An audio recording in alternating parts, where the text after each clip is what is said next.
everyone. Now it's time for another Starry Universe review. I'm going to talk about episode 10 and 11 of first season, which are Justice and Space. Okay, Justice. We have this situation, one of the military actually ends up committing suicide, killing himself, and at first they are unsure of what happened, and they think maybe someone killed him because they don't find a gun, even if the position of the body and everything suggests suicide.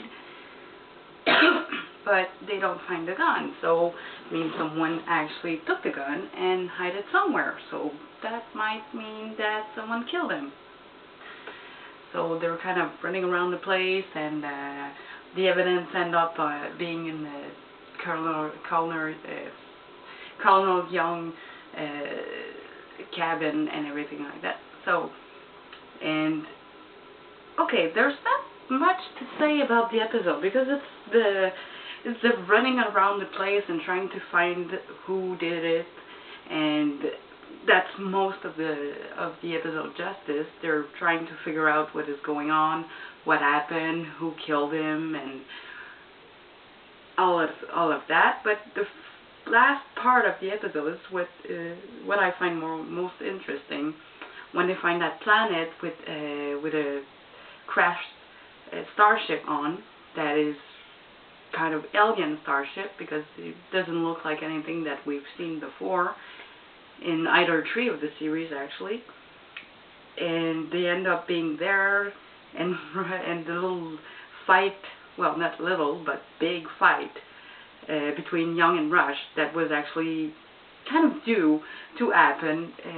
They've been on each other's back for a while, and it was time for something to actually happen between it was time for a big confrontation between the two characters, and that was nicely played.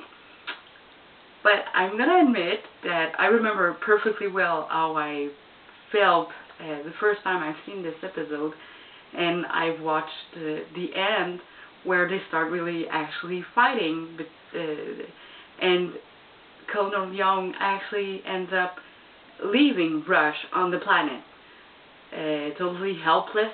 And that scene where you see Rush coming back, waking up and realizing that he's alone on the planet, the night had fallen, and he's watching the sky.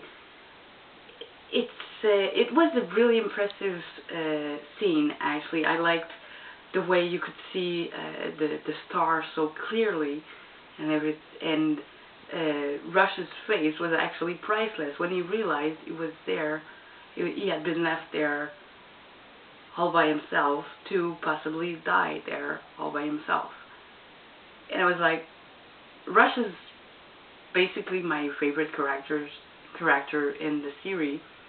So I was like, no, please don't kill him. You can't kill him. You can't do it. It's Rush. I mean, he's the main character, or should be the main character, and you just can't leave him there. You can't do that. That would be the worst thing to do in my mind. So and they had to take the break, the spring break for the series, and I knew I would have to wait a couple of weeks before I actually saw what would happen next. So I was really anxious to see the new episode, and they made a great deal of effort to actually make sure that the fans would know if Robert Carlyle was still on the show or not, because they didn't want to break the punch. But they made they put a lot of effort in there. It was like, no, please just tell me he survived. He finds a way back to the ship or something. Just figure out a way, but bring him back. Because if you don't bring him back, you're gonna lose me as a fan. So I was not disappointed at all by episode Space, which was one of quite possibly, I think, my favorite episode of the first season. I really liked it. It was a bit far-stretched on certain aspects, but I didn't mind really. I was just happy to get Rush back.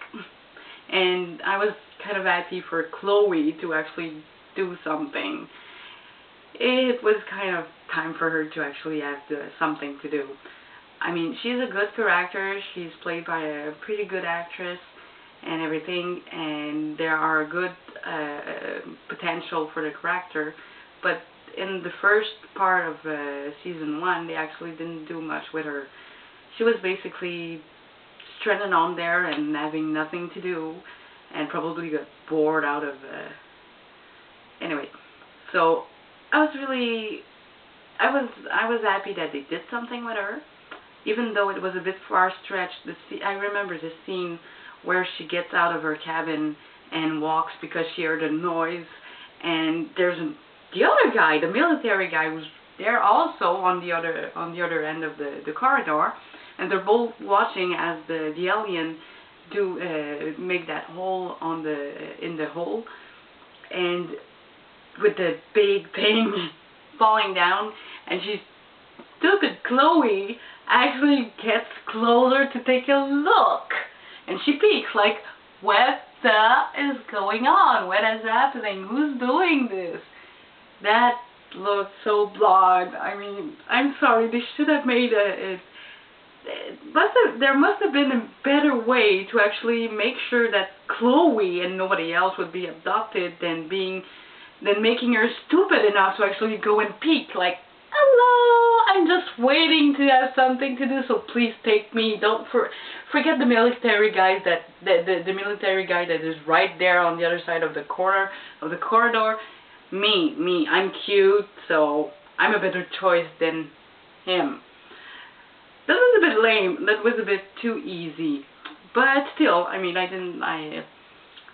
forgave the writers about that part. The rest of the episode was so nice. I like the touch with the use of the communication stone that went bad, and Colonel Young actually ended up switching body with one of the aliens, which I remember, if I remember correctly, Young actually accused Rush of having taken one of the stone by himself, and that the stone was now in the possession of the aliens, which I don't think is actually the case, because I mean, if they had the stone and Rush didn't actually bring it back because we didn't have pockets for one, so he didn't bring it back, and the aliens actually never use it again. That doesn't add. That doesn't seem. That doesn't add up. So I don't think that's the case. But I was thinking more about that kind of technology they use to read Chloe and Rush's mind. Maybe somehow interfered with the use of the communication stone. That would be my guess. It would be an educated guess, but that would be my guess. I like the way, I just like the way when they fell down, when Chloe and Rush came back on Destiny, and they fell down the hole, and Greer and Scott are there watching them, and Greer talks to Colonel Young and says, okay, Colonel, you're not gonna believe this, and you see the face on Young's face. I mean, he's like, oh shit, Rush is back. Oh yeah, I needed that, really. This face was priceless. You could see so much from his face that he actually never said. I mean, I know he said to Rush that he did everything he could to save him, which, quite frankly, I don't believe for a second. He tried to save Chloe, and when he realized that Rush was on board, I don't know why he actually took Rush out of the water tank, but he did it. But still, I mean, when he realized that Rush was there, he was alive, and the aliens were actually gonna go get away with him and Chloe, he decided to start shooting on the ship. So yeah, right, he tried saving them. Pretty sure.